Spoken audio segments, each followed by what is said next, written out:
If you need any Xbox or PlayStation codes or anything gaming related, check the referral links down in the description. They'll take you to g2a.com. They already have a discount on most of their goods already, and with the code CHES at checkout, you can get yourself an extra 3% off as well. Hey guys, how's it going? Chez back again and welcome to episode number 53 of the Career Mode Road to Glory here with Cambridge United on FIFA 15. We start with a massive game.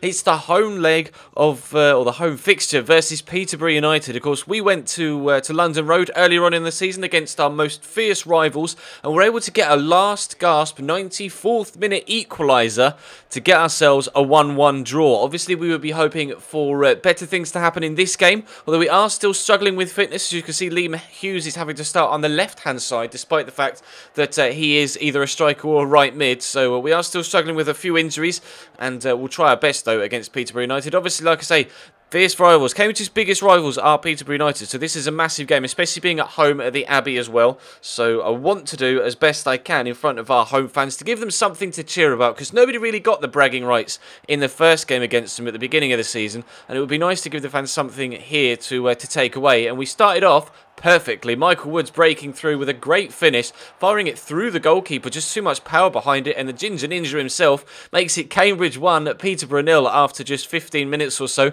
Then Kwesi Appiah steals it off them here in their midfield, plays in Ryan Donaldson, can't quite get it across to Liam Hughes on the far side, who was in loads of space. Unfortunately, Ryan Donaldson has gone down injured. He will be able to get up and continue on, but he is going to be out for a short while, and we'll confirm the length of that after the game. But after we nicked it off them in the midfield, they nicked it off us. Perhaps a bit of controversy with a man down injured in the middle of the field. Play wasn't stopped, and Peterborough continued on to, in the end, as you saw, equalised with a good header down off the top of the bar. But as you can see, Donaldson was able to continue and was heavily involved, stealing the ball off them in the midfield again. This time we weren't going to give it away straight back to them. Adam Armstrong bursting around the outside of their defence.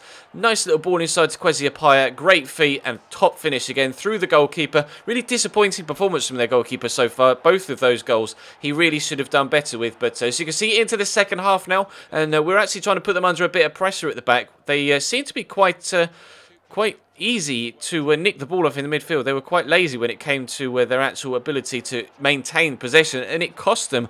Our two goals, both the second and the third, came from them being wasteful with the ball at their feet, and that gave us a 3-1 win. So we definitely get all of the local bragging rights and all of the points as well. A 3-1 win. Unfortunately, like I say, Ryan Donaldson was out injured, or was down injured, and will be out, as you can see, confirmation for 3 weeks with a sprained ankle. This game loves giving me ankle injuries, doesn't it? 3 people out right now with broken ankles, and now Ryan Donaldson has a sprained ankle. So we head into the next game at home against Brentford, hoping to build on that win against Peterborough and try and get ourselves back into the top 2 in the league, which is, of course, where we want to be to get automatic promotion into the Championship for Season 3. Again, Liam Hughes having to play on the left-hand side, a similar team to the one that played against Peterborough, but as you can see, Robbie Simpson, the striker, is having to fill in at CDM now that we've lost Ryan Donaldson. So we really are struggling right now for squad depth, but that will actually change towards the end of this episode, or at least the scenario in which we have a small squad will change, and we'll get to that when it comes around. But for now, we're playing Brentford. They're playing a 4-1-4-1. They're not local rivals, but there is a bit of competition rivalry in there from the late 90s. Brentford pipped Cambridge United to the old Division 3 title in 98-99, and we went up as second place rather than title favourites, or rather than winning the title. So definitely want to pick up another win here if we could, not only for that reason, but obviously, like I say, wanted to get ourselves back into the top 2, because Birmingham and Barnsley had knocked us out of the top 2 places, the automatic spots in League One, and we want to get ourselves back up there because we don't want the stressfulness of having to go through the playoffs. But what feat there by Kwesi Appiah to dance past 2 men, and then in the same flowing move with the first time shot after dancing in 2-1, 1 foot to the other foot to shot, and it's 2-0 just before half time, and Brentford really were under the cosh.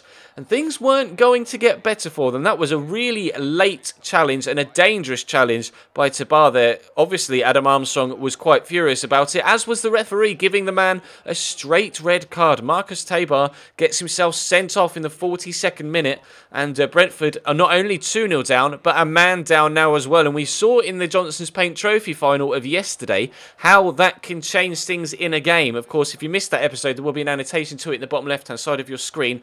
Definitely check that cup filing out. But we continue on into the second half. Quez is in the box, lovely turn inside, gets away from the man. He gets his feet wiped out from underneath him. It's a penalty at the start of the second half, and you can see from the graphic at the top and now on your screen as well, it's a second red card in the space of 10 in-game minutes. Incredible stuff. Brentford now 2 goals and 2 men down.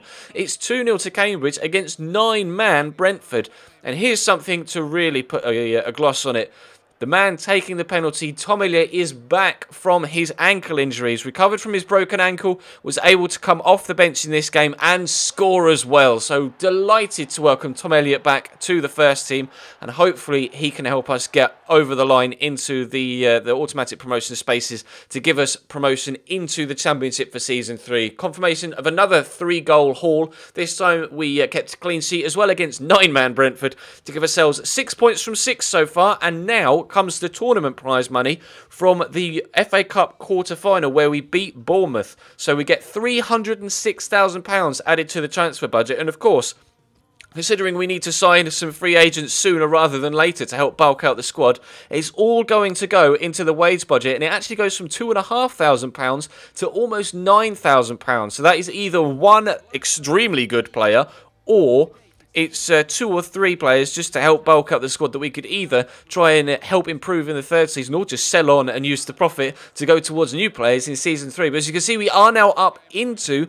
the automatic promotion spaces again. We're up into second, playing against a potential playoff rival, though, in Shrewsbury. And, of course, they came up with us last year from League 2 after finishing second in the league behind ourselves in our championship-winning season to also be doing very, very well indeed in League 1 in this second year. So they're looking for a playoff spot. We're looking for an automatic spot, so it's definitely going to be a particularly difficult game. They have pushed us very close in every single game we've played against them so far in this series, not just this season, but they're playing a 5-3-2, so they're going quite defensive away from home, as you might expect, against one of the sides that are in the automatic promotion spaces above them. And who's going to score our first goal? Baptiste C, the defender. He finds himself up for the free kick.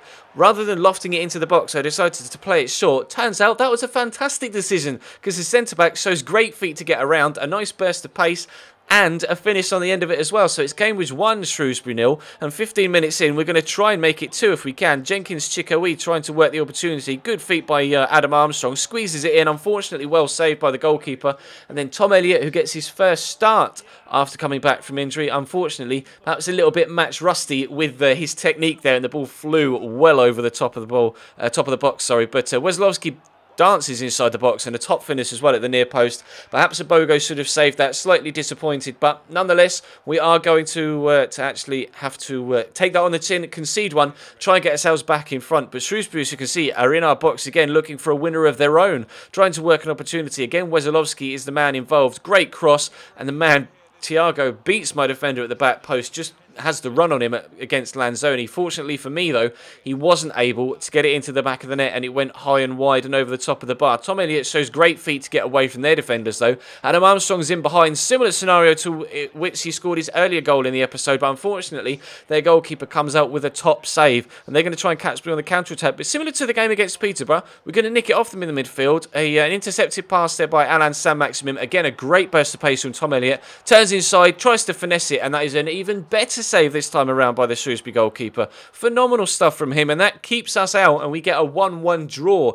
at home against Shrewsbury. I would so desperate to get all 9 points in today's episode, but unfortunately their goalkeeper had other ideas, so we only get a point from that one, and that actually sees us drop out of the automatic promotion spaces again. But we're now only 1 point behind Barnsley, despite the 4 points we were at the beginning of the episode. So they're losing games and dropping in form, whilst we're maintaining our form. If we can get 9 points from 9 from our remaining 3 league fixtures, we will be able to get automatic promotion. I'm almost certain. I don't think Barnsley will get 9 from 9 from theirs. Clearly, we can't even mathematically catch Birmingham now, and they are just 1 point away from winning themselves the League One title for this second season. But we'll try and join them in the automatic promotion spots. But that will bring today's episode to a close, guys. We have been drawn against Chelsea in the league, in the FA Cup semi-final. So I'm thinking about doing that as a live com. I haven't quite decided yet. I need to check the fixture list. But for now, that will bring today's episode to a close. We'll hold off on the squad report because, of course, we will have an end of season special coming soon. So we'll hold off on the squad report for now because we will have one coming up just around the corner. So do hold tight for that, and it'll be on its way in due course. But right now, that's all for today. Thank you very much for watching, guys. Drop the video a like if you enjoyed. Subscribe if you haven't already. Check all of my links in the description down below to Facebook, to Twitter, to Instagram, and to Twitch as well, because I will be streaming tonight. As of yet, unsure as whether that'll be Football Manager or FIFA. Time will tell. Of course, if you follow me on Twitter, I will confirm what I will be streaming. And of course, if you follow the Twitch channel, you'll know what I'll be streaming when I go live because you can watch it. But that will round out today's 2 videos. Thank you very much for watching, or 3 videos now, because there was probably a Football Manager series episode went up earlier on this morning as well. So check the channel page for anything you may have missed. But for now, I'll see you next time.